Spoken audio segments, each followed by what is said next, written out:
Hello. I found this calligraphy kit that's very similar to the manga kit and one of the other kits that I got that I don't remember what it's called. I think it was like drawing cute animals or something. And I figured it would be fun to go through. So again, this is from Ollie's. The fact that some of these inks are dried up is kind of expected. I'm gonna be honest, I have a vague idea of how to do calligraphy, but I have never actually learned how to use calligraphy pens. So we're gonna see if this can actually help me with that, because I do own two different calligraphy pens. One similar to this one, and one that's a actual, like, pen, or one that's an actual, like, dippy pen. So we're gonna see. What I'm probably gonna do is do it similar to how I normally do calligraphy, and then also how you're supposed to do calligraphy, because how I taught myself how to do calligraphy and how you're supposed to do calligraphy are not even close to the same thing. So, why are things falling already? We just got here. Unallowed. And I'm not taking points off for the fact that some of these inks are dead, because this is a overstock store. That's what Ollie's is. You buy things for cheap and you expect them to not always be perfect. Honestly, the fact that there's only a couple of them dried out is more of a surprise to me, if we're being honest. I am just going to leave the inks taped up like this, though, because it makes them easier and makes them less likely to fall off and yeet themselves into various places. Just generally. But I do kind of wish that... Oh, okay. Nope, they did make this easy to remove. They just hid the way that you remove it in the very back. Neat.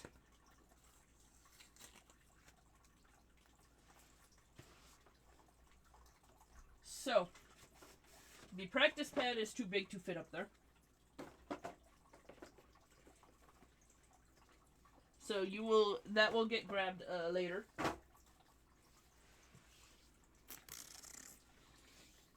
But it comes with... Actually, you know what? I have a container here that I can put these in, that I can put all these inks in. Why am I being silly? They're probably, honestly, going to end up with the rest of my inks, where they're, because that would make sense. But for now, the thing that we are testing is mostly if the pen works, because obviously, right, calligraphy you're not gonna learn in the scope of, like, however long this video ends up being, 10, 15 minutes. You're not gonna learn how to do calligraphy in that short of an amount of time. That's just not how this works. Even if you do have a vague idea of how to do it already, like I do, it's still not gonna happen in, like, that short of a time. Especially when you're me and you learned how to do it wrong because you learned how to do it yourself. I'm honestly very surprised, though, that this is the only ink that's dead. It looks like they provide at least 2 of each color. So that's handy. They also provided an extra nib that is wider. So you have a narrow nib and a thicker nib. If the camera would focus. There we go. Focus-ish. See? So you have a narrow nib that comes already attached, and then a thinner nib. A lid, obviously. And they also provided a brush tip and a marker that is both a brush tip and a fine tip. This is what I normally use for calligraphy, because this is what I'm more comfortable with, honestly. So we're going to most likely start with those. And then this little guidebooky thing.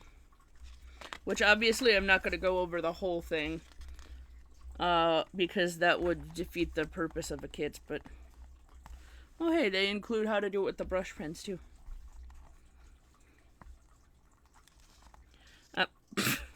That's a little bit annoying. This is supposed to be a whole kit to show you how to do the calligraphy, right? But then over here they have, here's your recommended kit. They did not include a ruler. Or 2B pencils. Or sticky tape, or scissors.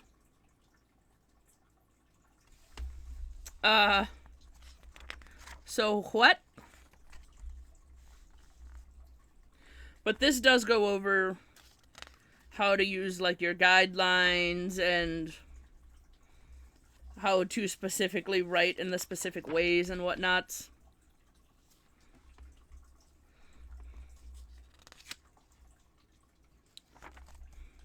So, yeah.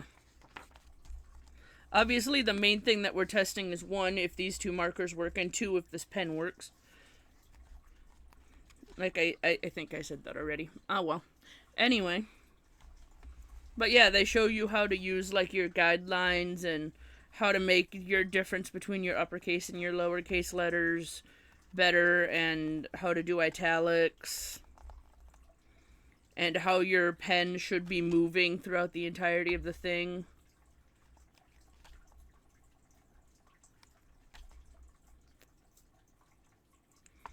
And how to do your flourish, your fancy letters.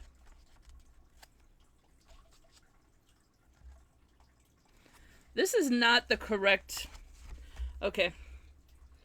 They should have put this, and I'm hoping they did. I didn't actually go through it correct all of the way, but they should have put this in the practice pad, because this kind of paper, it's not going to hold on to ink, because it's that very slick, very polished kind of slippery paper. So I hope they actually put this on the practice pad, or the exercise pad was what they're calling it, it looks like. Because it being here is not going to help you in any way, shape, or form. Because it is going to immediately smudge at the slightest of notions.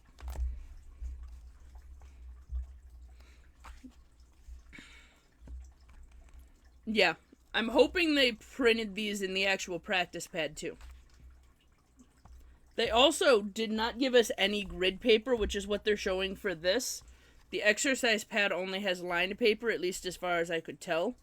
Obviously, we're going to look into that more after this. But if they're showing you practicing on grid paper of different sizes like this, then I feel like they should have provided grid paper in the exercise pad as well.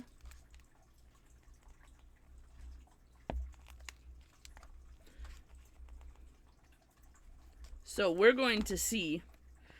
I think maybe the point of these is that you copy, like use a copier to copy them onto something else, onto different paper, so that you have them to actually go over. But honestly, what would have made more sense is to include, like, this entire chunk, all of these pages here, as another separate, smaller booklet made out of a different paper, so that you are not arguing with the fact that it's on slippery paper and it's going to not write. Because wet ink is not going to stay on this kind of paper. So that kind of just messes up the entire point. So now we're going to see if the exercise pad, if they did the smart thing and they put those on the exercise pad too. So that way you can actually use them. Because that would be swell.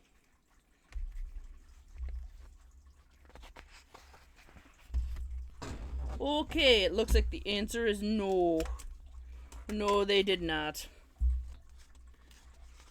They did, however, include graph paper. So they included italics paper, graph paper, this narrower lines. Oh, I guess this is supposed to be the italics paper. They did label it in the corner there as to which nib you're supposed to be using. So this is your basic calligraphy practice you're supposed to be using with the brush marker. And then, like, this is your italics with your nib. My camera just sucks and won't actually show it.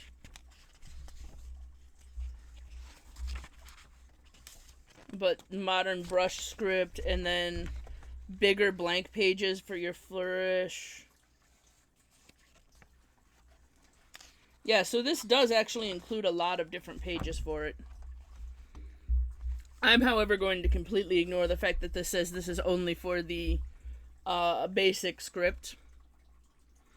And I'm going to do this the way that I'm used to doing it with one of the markers, the way that they want us to do it with the other marker, and then we're going to see if the pen works and both of the nibs work, because, well, I don't want to waste both of the nibs. So I'm probably only going to test with the nib that they gave us, or that's already on it, because I don't want to waste another ink. I don't want to waste two different inks. And if one of the nibs works, it would be really fucking weird if the other one didn't work. So I'm going to show you the way that I learned how to do this. That is, quite frankly, significantly easier for me to do, because it allows me to make a mistake and correct it before it is permanent. So I'm going to do it the way that I'm used to doing it, which is, hey, we're going to use this pencil, and we're going to write it the way that my brain sees it. And then we use the marker to do the thickening part and the extra line bit, and go from there. Right. So you are like...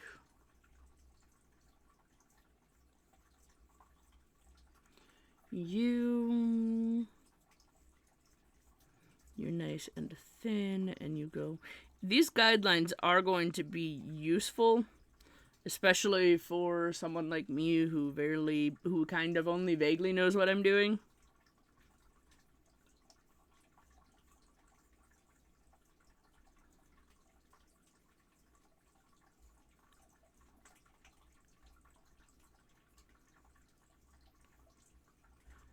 Because, like, I have most of the idea of what I'm doing, but I've only ever done it this way, because I do not trust myself with ink, or at least with ink without doing it with pencil first.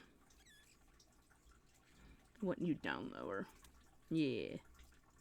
Because that way I can do that where I'm like, oh no, I screwed up and it doesn't look correct. Let me just erase it so that I don't have to worry about it.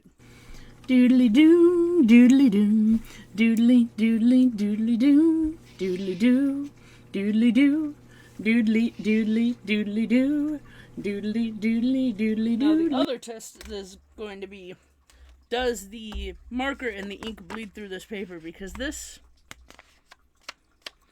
is thick-ish paper, you can kind of hear. But I don't know if it's marker thick paper. So that's also going to be a thing we get to find out.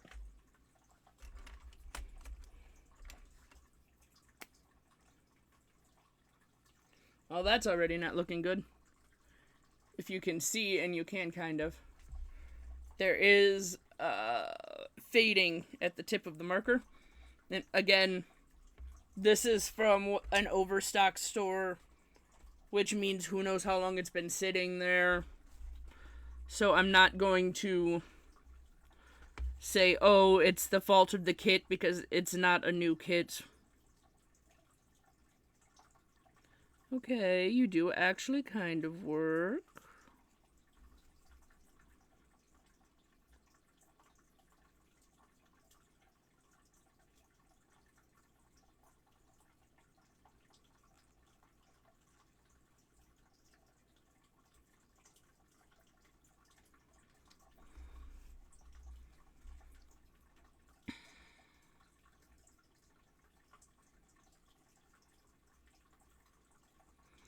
Okay, yeah. The marker works just fine, or at least this one does.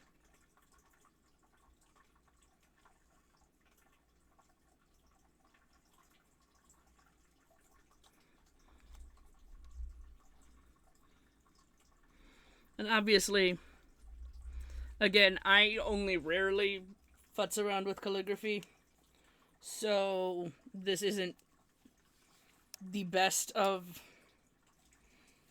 Again, you're not going to watch me suddenly be really good at this. We are going to test the fine line portion now, just because we need to know if the fine line report works too. There we go. Alright, one marker does do the working. Fantastic.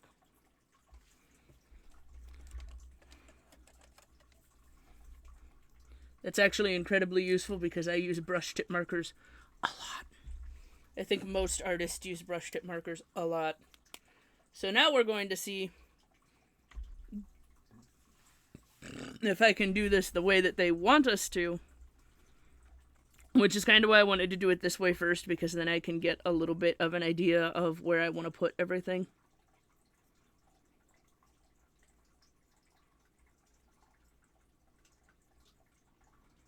And I know you're not supposed to be lifting up the marker this much, but you know what? Again, I don't do this constantly. So I'm going to lift the marker as many times as I need to feel comfortable with what I'm doing.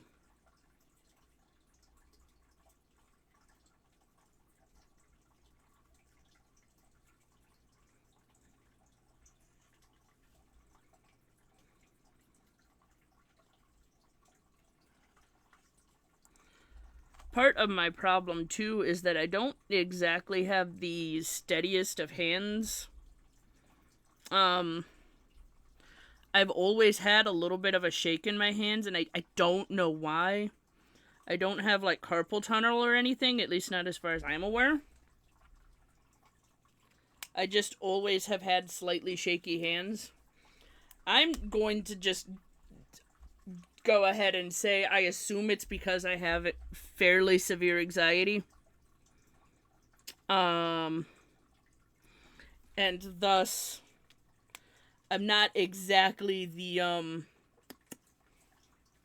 steadiest of beings, because my brain is in a constant state of panicking about making mistakes. And now we get to test the pen, which is in fact the main reason you would buy this kit, probably.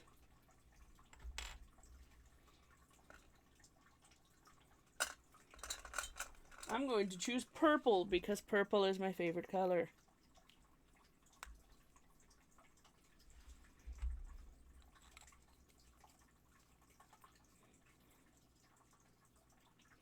Now, I don't know how one goes about activating these, so I don't know what I'm doing. I think you just kind of shake it to get the ink to go to the top.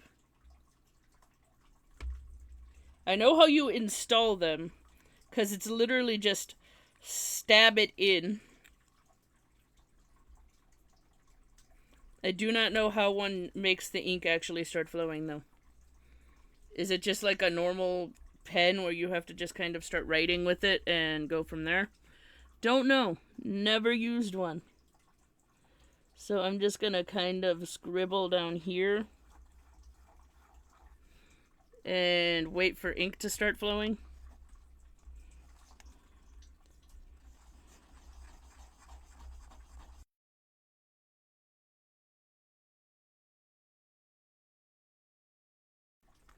Yes, yes. Tell me how to start the pen. No. You're not going to tell me how to start the pen? No. Tell me how to start the pen. Okay. The only information they give is what size pen you should get to start with if you're only buying a pen with one nib. And how to correctly maintain those nibs. What they don't tell you is how to make the ink actually start working in the pen that they gave you, which feels like a little bit of an oversight, because I have no idea how to make this pen start putting out ink, and shaking it isn't working, and writing, as you can see, just writing with it isn't working. Am I supposed to get the tip of this wet first so that it draws out ink? Am I supposed to suck on the tip of it to make it draw out ink?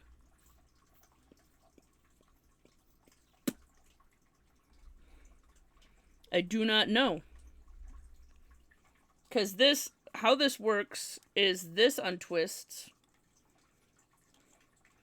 and you just kind of jab this into this.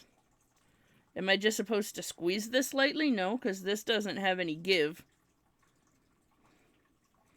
And there's a little needle type pokey thing on the bottom of this that this stabs into, right? And I have it stabbed in, and you can tell because this is not easily pulling out. And then you just twist this into the pen.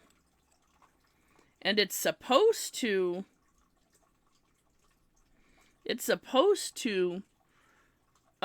come in, and there's this little piece of, it looks like felt or some kind of plastic or something at the tip of this, and I think it's supposed to come out of there, because that little piece of plastic doesn't come off.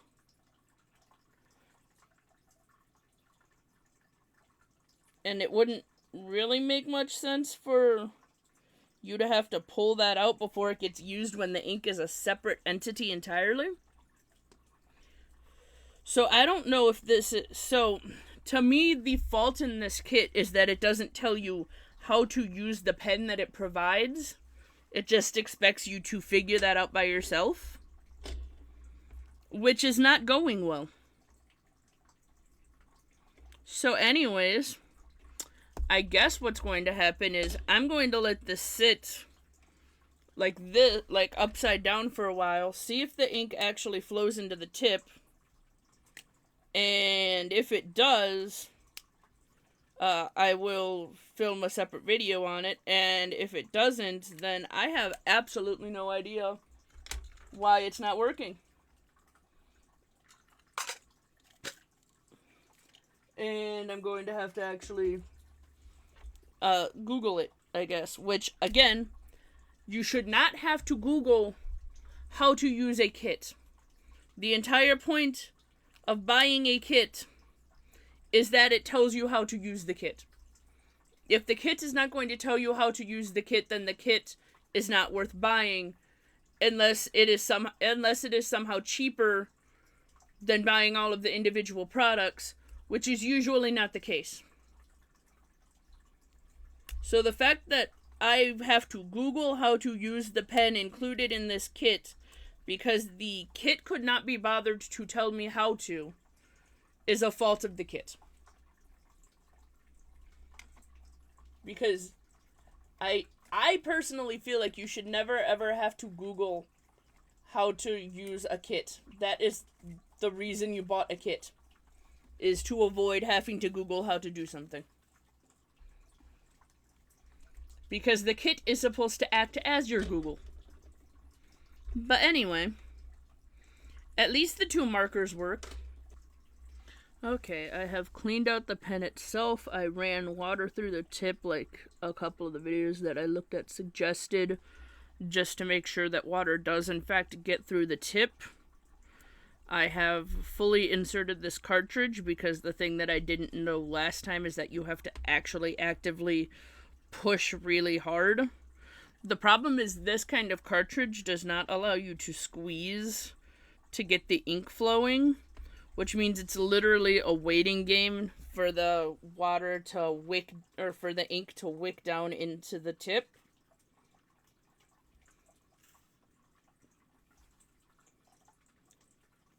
There we go. It will also supposedly start doing that better after you've washed it, because now there's already liquid in it. But I did finally get it to do the thing. So now we're going to do the thing. The fact that I had to look at someone else's completely other video in order to learn how to do this, because they couldn't be bothered to include it in the instructions, is kind of a drawback, I'm gonna be honest. But here we are, it's working now.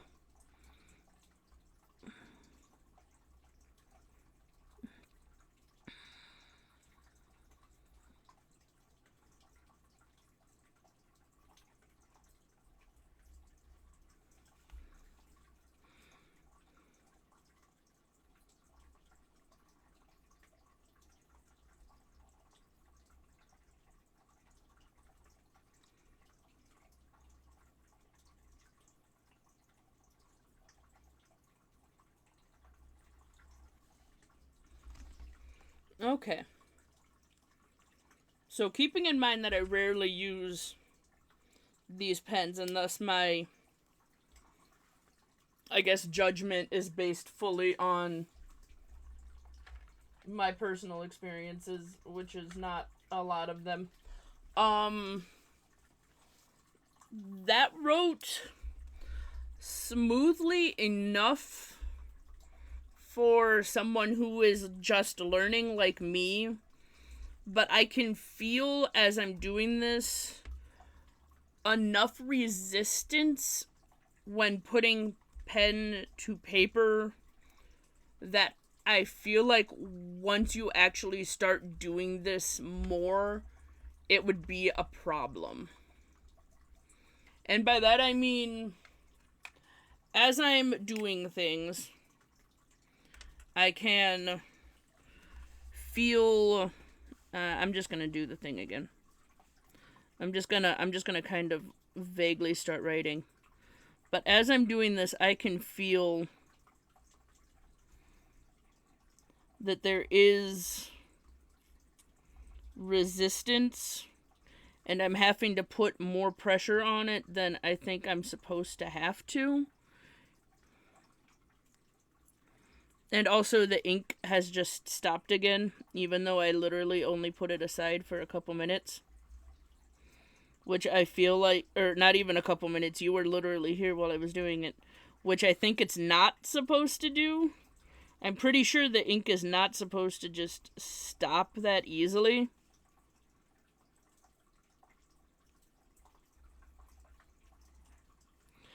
But like, and again, I don't know what I'm doing, so take everything I'm saying with a little bit of a grain of salt. But I can feel, as I'm writing, that there is enough resistance that I can tell once you actually start learning how to do this properly, this is not going to work as a good full-time pen. Right? I'm not a calligraphy expert, but I have been doing art in general for long enough to know what a good pen is supposed to feel like, even if I've barely used fountain pens. Does that make, I feel like that makes sense. And so as I'm doing stuff, I can feel that this is probably only going to be a beginner pen. This is only going to work if you're doing this as like a vague hobby and you're not intending on continuing to do this long term. Does that make sense?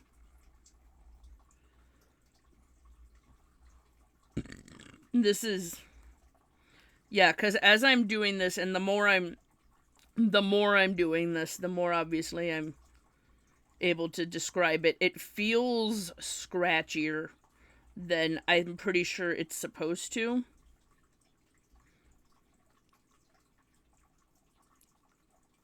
Yeah. It feels scratchier than what it should.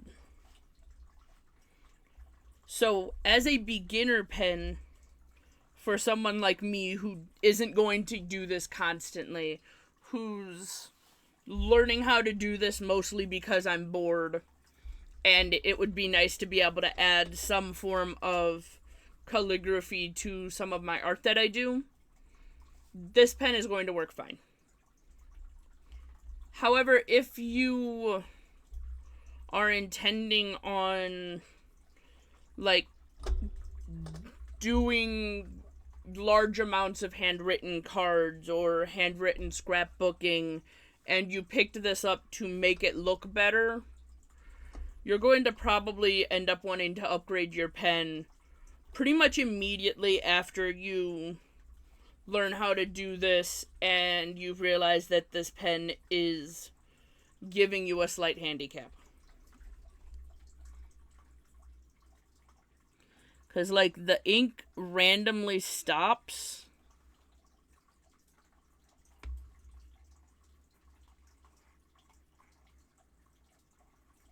I'm aware I'm just wasting this one piece of paper.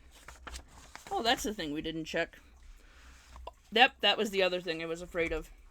This paper does not work for its brush marker very well, because you can see it starting to go through the other side. It's not as bad as I expected it to be, honestly. But if you're, I feel like especially for the ones that literally tell you, hey, this is for you to practice using the brush marker on, they should have used a thicker paper. That was a whole side tangent. But yeah, as a beginner kit for someone who is just picking this up to learn how to do it, this kit is probably pretty much perfect. But if you are picking it up specifically because you want a calligraphy pen and you already have a vague idea of what you're doing, don't bother. Because I am 99.9% certain you can find this paper somewhere else to print it. I'm 99.9% certain that you can probably find the pages of that book that have the actual spooshies already on it and the letters already on it. And that will be cheaper. So, at that point, what you're mostly paying for is the pen. And the pen is average. And that's coming from someone who only rarely uses fountain pens. The pen, even I as a novice can tell, is thoroughly and completely average. Now, if you're picking it up as a complete beginner, like I did, specifically because I wanted the calligraphy book that it tells me that tells you how to actually do the stuff, how to make your own calligraphy, yada yada yada, then go for it. If you're picking it up for, like, a friend that you think that has expressed interest in it but doesn't actually know what they're doing, go for it. If you're buying it specifically because you want a calligraphy pen, just buy a calligraphy pen. Because this pen you're going to end up replacing. I can tell just from me doing that little bit, you're going to end up wanting to replace the pen. But yeah. Anyway. I am not mad at this, but I do not know what the original price was. I paid $10 for it. According to this, its original price is $20. I obviously don't know that that's what its original price is because this is a secondary person's tag. But for $10, absolutely 100% worth it. For 20 bucks, you can buy a calligraphy pen very similar to that, and it will probably be higher quality. So, if you find it for the 10 bucks, 100% go for it. If you can only find it for the 20 bucks, just buy a pen. Anyway, that is all, and toodaloo.